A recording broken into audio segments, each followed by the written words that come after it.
We're back for segment 2 of the April 15th Trips and Traps. Andy Serling, Eric Donovan, and big news, we're on the turf. We got a turf race to show you, and a little bit of a cheaper turf race. It's a state-bred maiden claiming race. It was the fourth race from April 9th. I believe that was Thursday. And we're going to take a look at the inside 4 horses, most notably the 4 Mind-Boggling, but also the 2 Zeppy Shadow and the 1 Wishing on a Dream. There's a lot of bumping going on here at the start, and I think that really affects these horses' chances.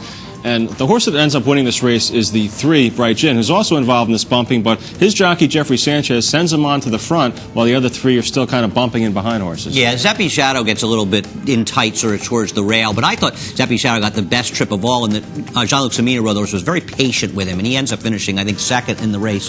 The horse Mind-Boggling, who is now all the way in the back there, we're going to show him, I felt he took the worst of it, and ultimately, in some ways, you could say ran the best race. Yeah, I agree. He's certainly going to be compromised by the pace and the position of where he is right now, and he's kind of going to get caught up making a little bit of a wider move than he probably should have going down the backstretch here. But as we see going into the turn, we see the 3 Bright Gin, who was involved in some of that trouble early on. He's got a perfect spot in here, sitting third on the rail. The other horses are kind of toward the back of the pack here, either getting bumped around, going a little bit wider than they should have. But you're right, the 2 Zeppy Shadow out of that group of 3 toward the back got the best ride. Yeah, no question about it. And, you know, you'll see, of course, Wishing on a Dream in the sort of yellowish silks is now moving up 3 to 4 wide, probably really 4 wide here. On the rail behind him is Zeppy Shadow in the orange, but outside of him, now moving ahead actually of Zeppy Shadow, you see Mind-Boggling, and Mind-Boggling isn't getting an impatient ride particularly either. Both of them are sort of lingering towards the back, and really Wishing on a Dream hasn't commenced his move yet, but I thought the move finally was made, and made a little bit prematurely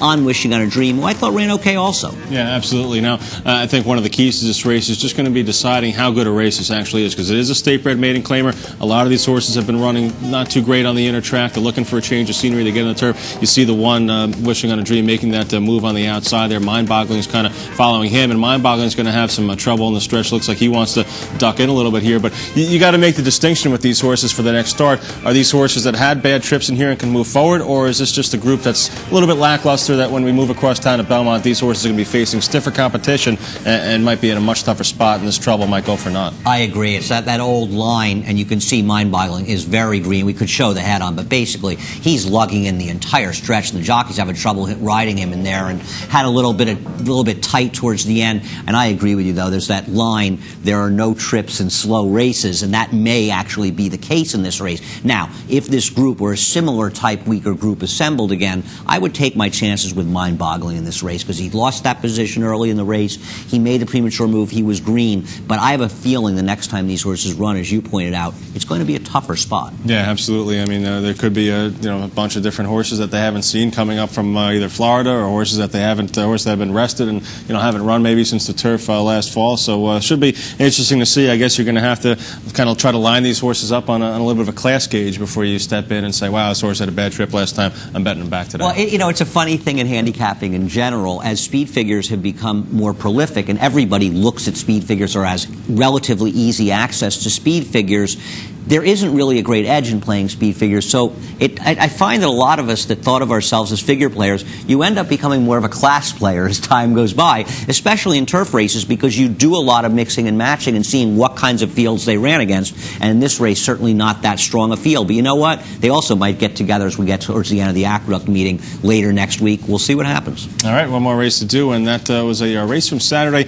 over the wet track. It was the 10th race, actually. We're taking a look at the 7, Wise Guy Kelly. This was Wise Guy Kelly's first start since August 29th of last year, and I thought he had a pretty eventful run from start to finish. No question. He breaks a little bit slowly. We'll sort of highlight him as he gets by the 6 in those purplish blue silks with the yellow star, and this was a horse that not only did he not get out of the gate that well, but I think both of us agree he never handled this sloppy track. Now, and we'll show you the head-on the backstretch a little bit later on, but you'll be able to see it when they come to the stretch, too. Just clearly never happy over the surface here. He's kind of just spinning his wheels a little bit and, kind of shifts in a couple points in this race. Right about here, I think, is where he shifts in once or twice, and you'll see that on the head-on. But he also does it in the stretch here, and he just never seems to be never seems to be comfortable. And you know what, for a horse that's coming off the long layoff, and he steadies a little bit there, going around the turn, too. For a horse coming off a layoff to face the kind of circumstances that he faced here, I think he's worth a shot next time out. I agree, and it feels like Ramon Dominguez, who was riding him, was very aware of the fact that this horse was not getting a hold of the track,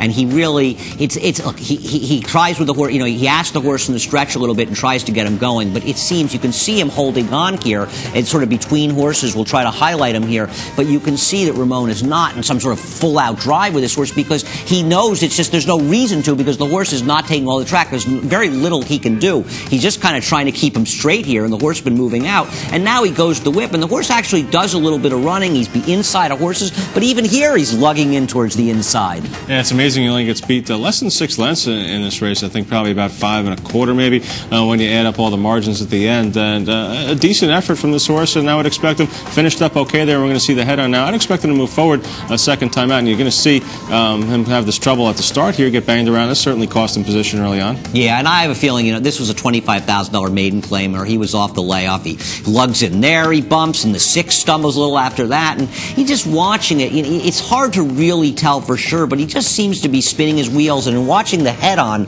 you don't see him keeping a straight path. He's out here in the forepath, he lugs in a little bit, he's out, he's in, he just doesn't seem to be happy with the going. Yeah, definitely getting dirt kicked up in his face here. He's right behind a couple of horses, and he stays in behind there. He tries to get him out to a clearer spot, Ramon does, but the horse has trouble handling it, drifts back in, kind of drifts back out again there, so you get the point. He just does not like that sloppy track. Yeah, and I expect that we'll see him early in the Belmont meeting, a similar $25,000 New York bred maiden claiming race. Wise Guy Kelly, I'd love to see him in against the exact same field he's in with here, dry track. He gets the money. Well, that does it for this edition of I was going to say Talking Horses. This is Trips and Traps, and you can send your emails to us here at Naira, tripsandtraps@nairainc.com. We love to see and hear from you. Get those emails going in early or later in the week, I guess Saturday and Sunday. Don't send them in Monday or Tuesday because we can't get to them. We've already picked the races that we're going to show. Right, and we're hopeful that the weather's supposed to clear up, I think, sort of today and Wednesday, and we'll get some turf races, and we got a full 5-day week, so hopefully clear skies. Fast track later in the week. Have 6 races for you next week, a few of them turf. Thanks for watching.